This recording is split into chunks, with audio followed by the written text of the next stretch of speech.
మనం వాడే ప్రతిరోజు వస్తువులనేవి ఒక దేశం నుంచి ఇంకొక దేశానికి ట్రాన్స్‌పోర్టేషన్ అనేది చేస్తారు. మరియు ఈ ట్రాన్స్‌పోర్టేషన్‌లో ముఖ్యమైన భాగం ఏమన్నా ఉందంటే అవి షిప్స్. మరియు షిప్పులనేయి రకరకాలుగా ఉంటాయి. కార్గో షిప్స్ ఉంటాయి. మరియు ప్యాసింజర్లు తీసుకెళ్లే షిప్స్ కూడా ఉంటాయి. మరియు ఈ షిప్పులు తయారు చేసే ప్లేస్ పేరొచ్చేసి షిప్ డాకింగ్ కన్‌స్ట్రక్షన్ అని కూడా పిలుస్తారు. మరియు షిప్పులనేయి ఇక్కడే తయారు చేయటం అయితే జరుగుతుంది. మరియు షిప్ అనేది ఒకసారి కన్‌స్ట్రక్షన్ అయిన దాని తర్వాత దాన్ని నీటిలోకి తీసుకెళ్ళటం అనేది ఇంకొక పెద్ద యుద్ధం లాంటిది. ఎందుకంటే నీటిలోకి తీసుకెళ్లే సమయంలో ఏమాత్రం చిన్న పొరపాటు జరిగినా చాలు కొన్ని లక్షల కోట్లనేయి అపరాధ రుసుముగా చెల్లించాల్సి ఉంటుంది. దీంతో పాటుగా కొన్నిసార్లు మనుషులు చనిపోయే అవకాశాలు కూడా చాలా ఎక్కువగా ఉండేవి. మరియు షిప్పులు తయారు చేయటం అంటే కేవలం చిన్న విషయం కాదు. ఎందుకంటే అంత పెద్దయిన షిప్పులనేవి నీటిలోకి దించాలంటే క్రేన్ల వల్ల కూడా కాదు. కాబట్టి షిప్పులనేవి ఎప్పుడైతే తయారు చేస్తారో చాలా జాగ్రత్తగా మరియు అప్రమత్తంగా ఉండాలి. ఎందుకంటే ఇంతకుముందు షిప్పులనేవి సముద్రంలోకి లాంచ్ చేసేటప్పుడు ఆ షిప్పులనేవి పడిపోయే ఛాన్సెస్ అనేవి చాలా ఎక్కువగా ఉండేవి. దీనివల్ల తయారు చేసిన కన్‌స్ట్రక్షన్ కంపెనీకి మరియు షిప్ ఓనర్స్ ఎవరైతే ఉన్నారో భారీగా వాళ్ళు నష్టపోయేవాళ్ళు. మరియు ఒకసారి షిప్ అనేది సముద్రంలో సరిగ్గా లాంచ్ అవ్వకపోతే దాన్ని మళ్ళీ నార్మల్ పొజిషన్‌కి తీసుకురావడానికి కూడా చాలా కష్టపడాల్సి ఉంటుంది. దీనికోసం కొన్ని మిలియన్ డాలర్లు అనేవి ఖర్చు పెట్టాల్సి ఉంటుంది. ఈ రోజు వీడియోలో కన్‌స్ట్రక్షన్ గురించి తెలుసుకుందాం. ఫ్రెండ్స్, మీలో ఫస్ట్ టైం మన ఛానల్ ఎవరైనా చూసినట్లయితే ఛానల్ సబ్స్క్రైబ్ చేసుకొని పక్కన బెల్ ఐకాన్ ఆన్ చేయండి. ఈ వీడియోకి ఒక లైక్ చేయండి. షిప్‌ని లాంచ్ చేయడానికి మొత్తం 4 రకాల పద్ధతులనే ఉంటాయి. అందుట్లో నెంబర్ 1 గ్రావిటేషనల్ టైప్ లాంచింగ్. ఈ లాంచింగ్ అనేది పురాతన కాలం నుంచి ఉపయోగిస్తున్నారు. మరియు ఈ లాంచింగ్ అనేది చాలా ఈజీగా చేస్తారు. మరియు ఈ లాంచింగ్ కోసం ఒక ర్యాంప్ అనేది సెట్ చేస్తారు. మరియు దీన్నే స్లైడ్స్ అని కూడా పిలుస్తారు. మరియు ఎప్పుడైతే ఈ ర్యాంపులు అనేవి సెట్ చేస్తారో షిప్ అనేది దాని మీద నుంచి ఓషన్స్లోకి ఈజీగా వెళ్ళిపోతుంది.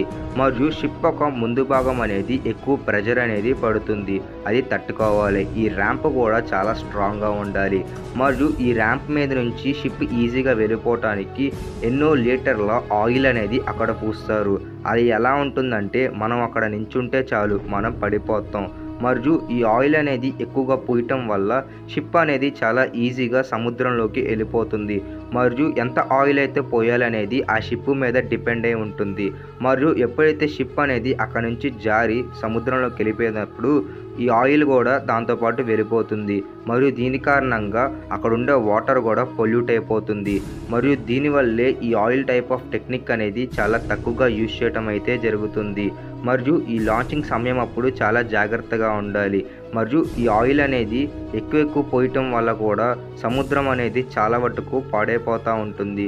మరియు దీని కారణంగానే దీన్ని అవాయిడ్ చేయడానికి ఇంకొక టైప్ ఆఫ్ టెక్నిక్ కూడా ఇంజనీర్స్ కనిపెట్టాలనుకున్నారు. మరియు ఆ ఒక్క ఈజీ టెక్నిక్కే నెక్స్ట్ కనిపెడతాం అయితే జరిగింది. దీంతో షిప్ లాంచింగ్లో ఇంకొక టైప్ ఆఫ్ రెవల్యూషన్ అనేది వచ్చింది. నెంబర్ 2 దీన్ని longitudinal steel shipping roll side launching అని కూడా పిలుస్తారు. దీనిలో ఎక్కువగా స్టీల్ పైప్లని ఉపయోగించడం అయితే జరుగుతుంది. ఆయిల్కి బదులు ఈ స్టీల్ పైపులు వాడటం వల్ల సముద్రంలో కలుషితం అనేది చాలా తగ్గుతుంది. ఆయిల్ మీద పోల్చుకుంటే ఇది చాలా తక్కువ.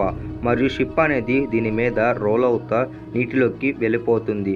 కాబట్టి ఇది కూడా ఒక సింపుల్ ప్రాసెస్. ఈ టెక్నిక్ కారణంగా ఆయిల్ పోయటం అనేది తగ్గించడం అయితే జరుగుతుంది. దీని కారణంగా సముద్రం అనేది కలుషితం అయితే అవ్వదు. మరియు ఎక్కువగా స్టీల్ పైప్స్ అనేవి కావాలి.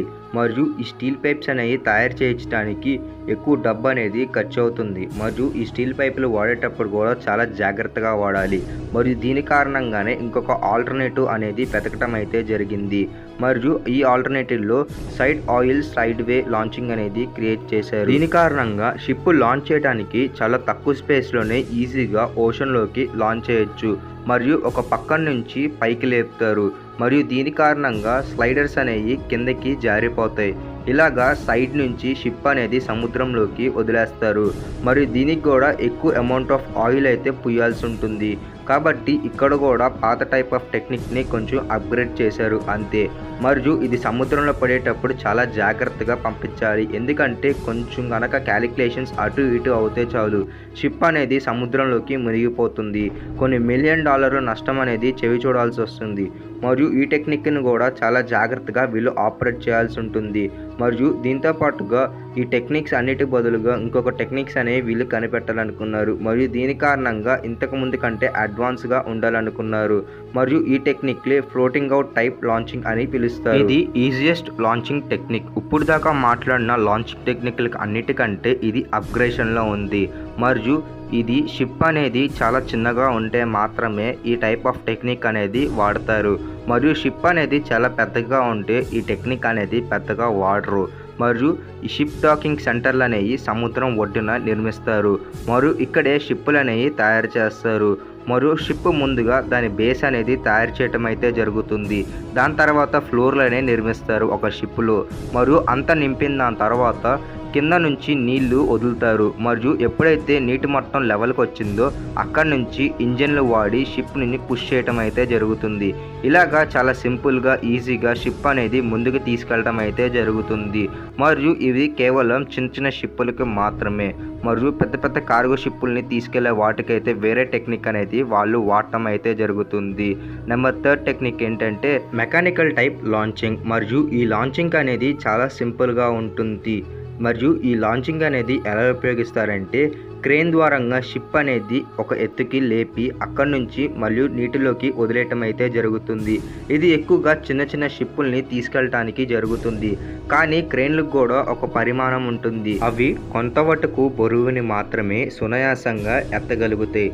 మరియు పెద్ద పెద్ద షిప్పుల కోసం అది ఎత్తాలంటే అవ్వదు. మరియు వరల్డ్ మొత్తం మీద స్ట్రాంగెస్ట్ క్రేన్స్ తెచ్చినా సరే కూడా కొన్ని పెద్ద కార్గో షిప్పులు అనేవి ఎత్తటం అయితే జరగదు.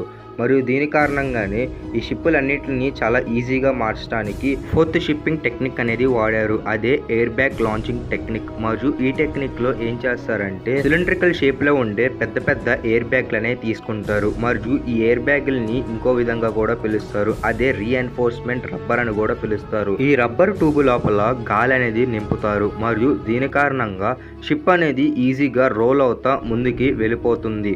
మరియు దీని కారణంగా ఖర్చు కూడా చాలా తక్కువగా ఉంటుంది. మరియు దీంతో పాటుగా షిప్ అనేది చాలా సేఫ్టీగా సముద్రంలోకి వెళ్ళిపోతుంది. ఇప్పుడున్న టెక్నాలజీ ప్రకారం అందరూ ఈ టైప్ ఆఫ్ లాంచింగ్ అనేది ఎక్కువగా యూజ్ చేయటం అయితే జరుగుతుంది. మరియు దీని కారణంగా ప్రమాదం కూడా చాలా తక్కువగా ఉండటంతో అందరూ పెద్ద పెద్ద షిప్పులైనా క్రూయిజ్ షిప్పులైనా సరే కూడా ఇలాగే లాంచ్ చేయటం అయితే జరుగుతుంది. భవిష్యత్తులో దీనికంటే మంచి టైప్ ఆఫ్ లాంచింగ్ టెక్నిక్స్ అనేవి తయారు చేయాలని చెప్పేసి సైంటిస్టులు ఇంకా టెస్టింగ్ చేస్తూ ఉన్నారు. మరియు షిప్పింగ్ ఇండస్ట్రీ అనేది చాలా పెద్దది. ఒక దేశం నుంచి ఇంకొక దేశానికి ఎక్స్పోర్ట్ ఇంపోర్ట్ అనేది కేవలం ట్రక్కుల ద్వారంగా చేయాలంటే అది అవ్వదు.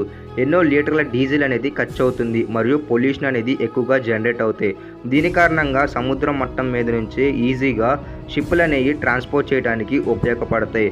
మరియు రైల్వేస్ రోడ్వేస్ కంటే షిప్ వేస్ అనేవి చాలా చీప్ అండ్ లగ్జరీగా ట్రావెల్ అవుతాయి. కాబట్టి ప్రపంచవ్యాప్తంగా గూడ్స్ అనేవి ట్రాన్స్పోర్ట్ చేయాలంటే ఎక్కువగా షిప్పులనే ప్రయాణిస్తూ ఉంటాయి. మరియు ఈ షిప్పుల ద్వారంగానే కొన్ని $1 బిలియన్ అనేవి తక్కువలో ఖర్చు అవుతాయి. ఫ్రెండ్స్, ఇవాల్టి వీడియో మీ అందరికీ నచ్చింది అనుకున్నాను. మరియు నెక్స్ట్ వీక్లో ఇంకొక ఇంట్రెస్టింగ్ వీడియోతో మీ ముందుకు వస్తాను. మరియు వీడియో చివరిదాకా చూసిన మీ అందరికీ చాలా థ్యాంక్స్.